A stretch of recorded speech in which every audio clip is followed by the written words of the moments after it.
সকালবেলা ঘুম থেকে উঠেই যখন শুনি আমার পছন্দের খাবারগুলো রান্না হবে, খুবই দারুণ লাগে। তো এখানে খুবই দারুণ পিঠা বানিয়েছে আমাদের চাঁদপুরের ঐতিহ্যবাহী একটি চিতই পিঠা। আর এখানে হচ্ছে দেশি পেয়ারা ছিল, টাটকা টাটকা। তো গ্রাম থেকে দেশি পেয়ারা নিয়ে আসছিল। আর এখানে দেখি আমার এই তো মুরগির মাংসগুলো ফ্রিজ থেকে বের করে ভিজিয়ে নিলাম। আজকে মুরগির মাংসের রোস্ট করব। তো মাংসগুলো আমি ভিজিয়ে ভাবতেছিলাম শুধু রোস্ট আর পোলাও খাবো, তো মাংস করি সাথে আর একটু ভালো লাগবে। তো ফ্রিজের কাছে চলে গেলাম। এই তো ফ্রিজটা খুলে দেখলাম যে গরু গোস্ত ছিল, তো সাথে এক পোটলা গরু গোস্ত বের করে নিলাম। এখানে 1.5 কেজির মতো মাংস ছিল। আদা রসুন নেই, সেগুলো জিপের থেকে বের করে নিলাম। আর গরম মশলার বক্সটাও বের করে নিলাম। তো সেইগুলো আমি একে একে ভিজিয়ে নেব। তো এখানে এই তো আমি সমস্ত প্রসেসিং রেডি করে নিয়েছি। এখানে আমি রোস্টগুলো ভেজে নিলাম। আর এখানে গরু গোস্তটাও আমি হাতে মেখে বসিয়ে দিয়েছি। সমস্ত মশলা দিয়ে হাতে একবারে মেখে রান্নাটা করলে খুবই দারুণ হয়, আপনার কোনো ঝামেলা নেই। তো এখানে মাংসটা একটু মাঝে সাথে নেড়ে নেড়ে দেবো। আর এখানে রোস্টটাও আমি হালকা করে ভেজে নেব, যেহেতু এটা দেশি মুরগি, কড়া করে ভাজবো না। তো যাই হোক, রোস্টটা আমি ভেজে রোস্টটা কিন্তু এই যে রান্না করে দিতেছি। আর এখানে গরুর গোস্তটা সিদ্ধ হয়ে গেছে, আমি জ্বলে দিয়ে দিয়েছি। তো এইখানে রোস্টটাও আমার কমপ্লিট হয়ে গেছে। একটু পেঁয়াজ বেরেস্তা করে রেখেছিলাম, সেটাও একটু দিয়ে দেব। আর ওইগুলো সাদা সাদা দেখতে পারতেছেন, সেগুলো আমি টক দই দিয়ে দিয়েছিলাম, এটাতে দুধও দিয়েছিলাম। তো এই তো গরুর মাংসটা একদম সিদ্ধ হয়ে গেছে। এখন পানিটা, জলটা একদম পুরো শুকিয়ে নেব। আর এখানে রোস্টটাও আমার কমপ্লিট হয়ে গিয়েছে। রোস্টের মশলাটা দিতেই ভুলে গিয়েছিলাম। তো রোস্টের মশলাটা দিয়ে এখন আমি এই তো 1 চামচ ঘি দিয়ে দিলাম।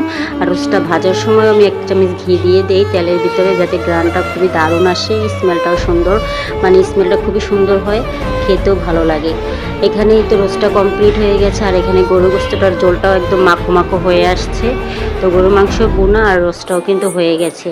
এখানে তো গরু মাংসটা মাখো মাখো হয়ে আসছে। এখানে আমি 2টা রসুন নিয়েছি, 2টা পেঁয়াজ নিয়েছি, শুকনো মরিচ দিয়ে এটার ওই গরু গোস্তটাকে আমি আবারও ভালো করে আবার রান্না করে নিব আর কি।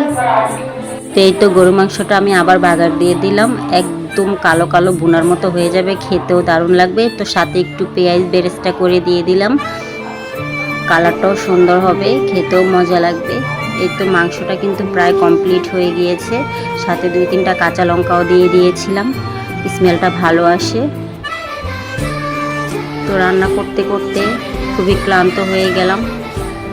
আর এখানে আমি পোলাও চালটা আগে থেকে ধুয়ে পানিটা ঝরিয়ে নিয়েছিলাম। আর এখানে পোলাও চালটা আমি যে সুন্দর করে একদম ভাজা ভাজা করে নিচ্ছি। পোলাওটা কিন্তু আমি বসিয়েই দিয়েছিলাম। রান্না যখন 2টা রান্না একসাথে করি এক চুলায়, তখন কিন্তু একটু ঝামেলাটা বেশি হয়। তো সাথে আমি একটু ঘি দিয়ে দিয়েছিলাম। আর 10-15টা কাঁচামরিচ দিয়ে দিয়েছি, আর পানিও দিয়ে দিয়েছি। এখন এই তো পোলাও চালটা আমি ফাঁপে দিয়ে দেব। তো কিছুক্ষণের জন্য আমি ঢাকনা দিয়ে ঢেকে রাখবো। আর এই তো গরুর গোস্তটা কিন্তু একদম ঝোলটা আমি শুকিয়ে নিয়েছি, আপনারা দেখতেই পাচ্ছেন। আর এখানে পোলাওটা কিন্তু ফাঁপে দিয়ে একটু পরপর আমি নেড়ে দিচ্ছি। আর একটু ঘি দিয়ে দিলাম পরিমাণ মতো। এই সময় ঘিটা দিলে পোলাওর স্মেলটা খুবই দারুণ আসে। আর এই তো গরুর মাংসটা দেখছেন একদম লাল লাল করে ভুনা হয়ে গেছে, খেতেও কিন্তু দারুণ মজা হয়েছিল। আর এখানে পোলাওটাও কিন্তু হয়ে গেছে। তো বাসায় এইভাবেই আমি ঝটপট করে রান্না করে নিই। আর এখানে আমার ছেলে সারতেছিলাম, বলতেছিল আম্মু আমার ক্ষুধা লেগে গিয়েছে, আমাকে আগে খাবার দাও। তো প্রথমে ওকেই খাবার দিয়ে দিলাম। ও বললো আমি নিজের হাতে খাবো। তো আজকের ভিডিওটা এই পর্যন্ত।